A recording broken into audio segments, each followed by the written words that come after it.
So I didn't know that that was still possible. And they consider it, I guess, they said corporal punishment. I didn't know that they had it all over. And honestly, growing up, I want to say in middle school, I got in trouble. Um, Backstory: I had got in trouble. The recess aide told us to stop roughhousing and stuff outside before school, and me and my cousin didn't listen. And it was like me, my cousin friend, the cousin. It was like about 5 or 6 of us, and they told us to stop. We didn't stop. And like I said, I think I was probably in like fifth grade, I want to say. So that was like the early 90s. And we didn't stop. And then the recess aide came back out. So she snitched. And I got to find her because why would you snitch? But she came back out and she reported us to the principal. The principal was a black woman, right? And now looking back too, she always wore red. I think she was a Delta.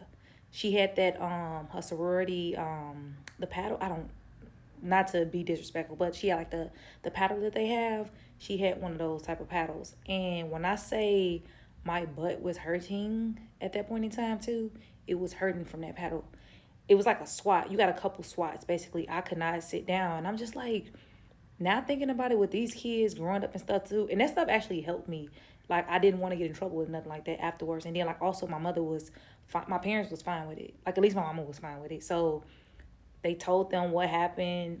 The paddle. I don't know if they had to sign. Did they have to sign like slips or consent forms or something like that for them to allow for us to get paddled? Because I don't even remember none of that. But all I remember is us getting paddled. Thinking about how these kids is nowadays, schools would have been set on fire with these kids nowadays. Like them getting their phones taken away would be something that irritates their soul and make them go crazy. These kids are different these days, but I didn't know that. It's a lot of states, and I'm in Texas now, so I wonder if the kids are getting disciplined by these principals and stuff with these paddles. Let me know. I didn't know that that was still going on. That's actually crazy, and I'm really wanting to know. So I need to do some more research, but.